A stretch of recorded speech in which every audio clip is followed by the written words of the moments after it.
weapons on www.gangstalkingmindcontrolcults.com. Operations in general are of the active surveillance type. Passive surveillance is watching a target covertly to obtain information about a target. Active surveillance can include information gathering, but it also includes the agent making the target aware they are under surveillance. Beyond active surveillance, agents perform acts to keep the target uncomfortable around the clock. Although operations are silently approved of and covered for by the official justice system, they are not. They are not seen as criminal in nature by citizens who do not have a strong sense of right and wrong. Agents must take great care that each and every act of punishment is deniable.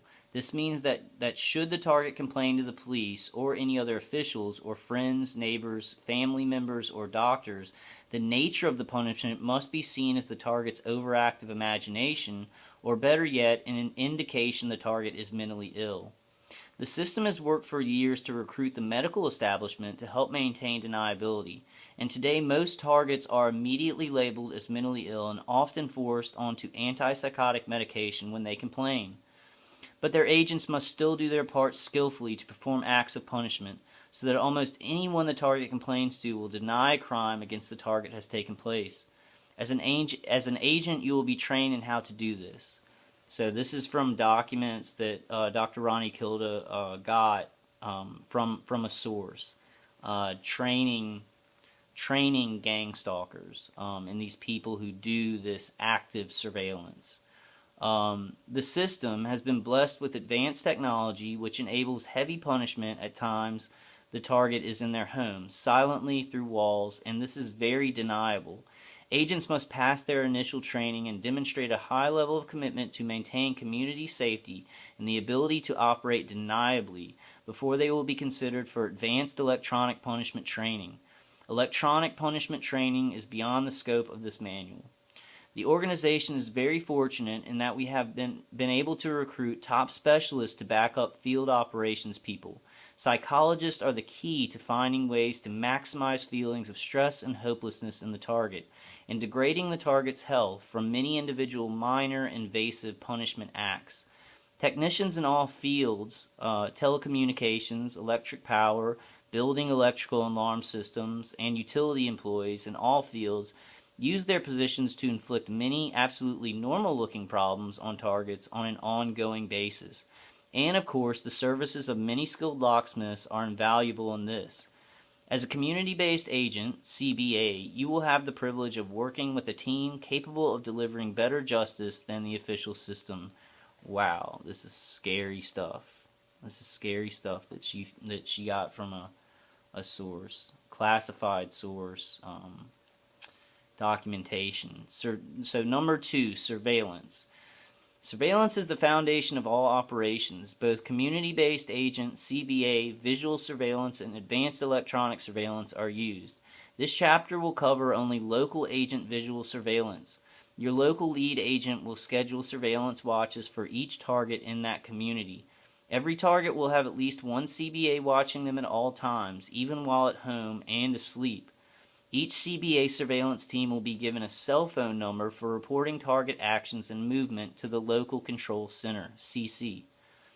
Actions to be reported include, but are not limited to, target turns light on to start the day, target uses toilet or shower, target exits residence, target drives away, target arrives at work, or target shops or visits any other establishment or location, target arrives home, target eats meal at home or in restaurant, target engages in sexual activity, target turns light off at the end of the day, target turns light on in the middle of the night, target travels out of town. Some of these observations will be performed by the Electronic Corps, EC, but CBAs should attempt to make and report as many detailed observations of target activity as possible. The reason such detail is necessary is that the punishment phase of active surveillance requires that supervisors customize each punishment action to match the personality of the target, and the need to make each punishment action appear to be life's normal breaks. One important punishment function of surveillance is to sensitize the target. Targets are never told that they are under surveillance or being punished. Instead, close, active surveillance and other activities, happening far too frequently to be written off as life's normal breaks, will eventually cause a target to realize they are under surveillance and punishment. As a community-based agent, you will be given specific instructions on exactly when, where, and how to carry out punishment actions. As long as you carry out punishment instructions exactly as given, there is no way the target will be believed if they complain, and you will not be exposed to risk of action by law enforcement. So, I mean, that's like a community-based agent would be like my neighbor next door, and when I go to the bathroom, he'll like bang on the wall or shake my toilet or run high-pressure water. So he's following out, somebody's giving him instructions on exactly the kind of harassment because they've been surveilling me for years. So they know that like if he just runs his water right when I walk into the bathroom, I won't be believed. As long as you carry out the punishment instructions exactly as given, there's no way the target will be believed if they complain, and you will not be exposed to risk of action by law enforcement. How well the punishment actions work depends on how accurate and complete your reports are in many situations. The control center acquires access to properties or apartments immediately next to the target's homes or apartments. Because EC, Electronic Corp, has through-the-wall surveillance and punishment equipment, they will be reporting target activity along with community-based agents. In a typical setup, CBAs may be posted in a parked car where the target's home or apartment can be observed overnight, for example. This is scary stuff, I mean, I know what goes on because I'm a target individual, but it's just scary reading it as some kind of training, regiment for creeps and, harassers and creeps and, that rape our lives. In this setup, the CBA in the car may be instructed to call, using walkie-talkie style cell phones, another CBA or team waiting or patrolling by car nearby to follow the target, or you may be assigned to follow the target yourself. You will receive instructions from your local center as to following the target. Targets in transit may be either covertly or visibly followed. When in doubt, hang back a bit and contact the center for instructions, as targets in transit can present many unanticipated situations. The center will always have the target's position monitored, so if the target gives the CBA the slip, it will assign other appropriate community-based agents to pick up the target at the earliest opportunity. Be sure to notify the control center immediately if you lose the target. When applying the visible following of a target, making the target uncomfortable because of your presence, you will be given instructions as to when to break off the following.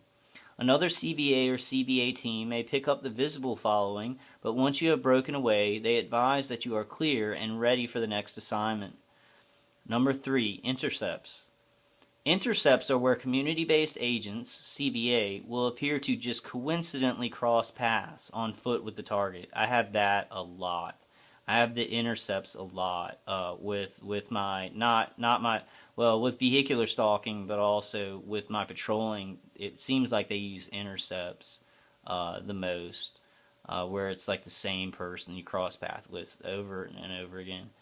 My maintenance guy does this a lot. Once the target has been sensitized to the point of realizing they are under surveillance and punishment, they will recognize and be made appropriately uncomfortable by the simple act of multiple CBAs just happening to cross paths with them.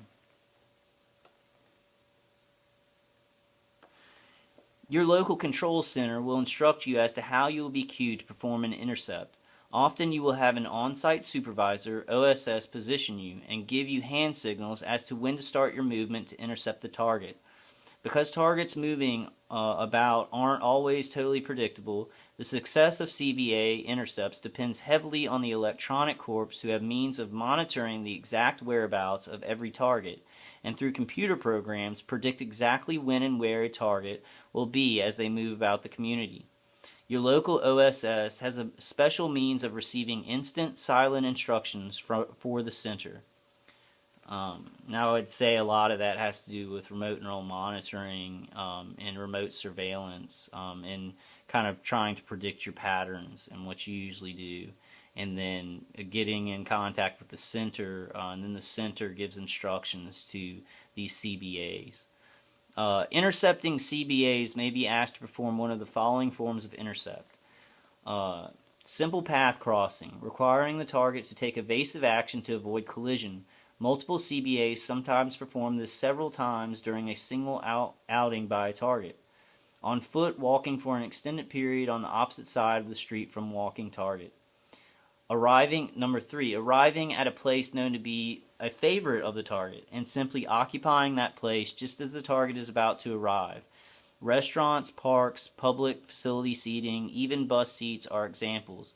Sometimes just hanging out in such a location at times and places where people don't ordinarily do that.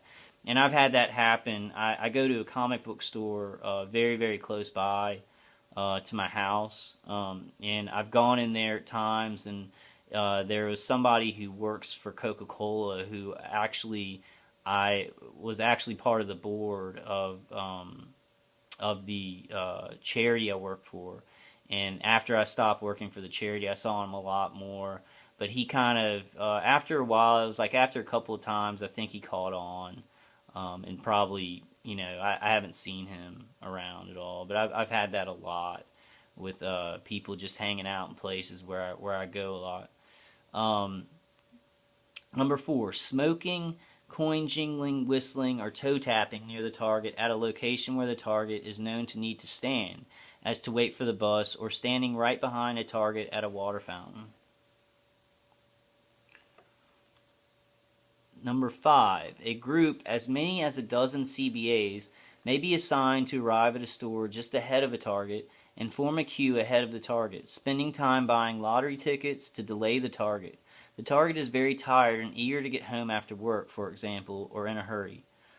Number 6, community-based agents may be assigned to leave a next-door home or apartment exactly at the same time as the target, repeatedly. I've had that happen just so many times in every place that I live. Here it's happened a little bit with an older gentleman across the way, and the maintenance guy kind of, but not as much as the other places that I live. Alternatively, a CBA may intercept the target a short way before home and arrive at exactly the same time as the target. I have that happen a ton. Okay, so while these may seem like trivial acts, keep in mind that the target will have these trivial things happen every single day, and repeated intercepts like these will force the target to always watch for such acts, essentially ensuring the target never has a nice day. This is the goal, to ensure the target's punishment. Similar intercept operations are performed with vehicles.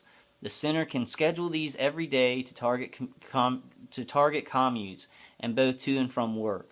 Vehicle intercepts are particularly effective when the target sees the same vehicle in an intercept convoy both in the morning and in the evening commute.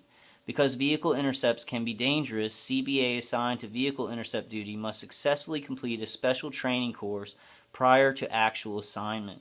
Here are some examples of vehicle intercepts a community-based agent can expect to be assigned. Parking so as to prevent a target's leaving a parking area and then disappearing. Parking commercial vehicles often near target's home with something unusual about these vehicles, such as there is no need for that trade, or just unmarked white vans to make target think the van is there to conduct surveillance. I think I had that the other night, but I thought that the guy was walking away from my condo, but a parked van, like right when I went to the convenience store at like 3:30 in the morning, I came back and there was this weird white van right in the front of the condo at 3:30 in the morning. So, what is he doing there? He might have been breaking into my condo, or it may have been this to make me think, that he was there for some sort, to conduct surveillance or break in. They may have just wanted me to think they broke in. Simple following or leading a short distance, but every day doing this, both during target commutes and then other times, makes the target very uncomfortable. Okay.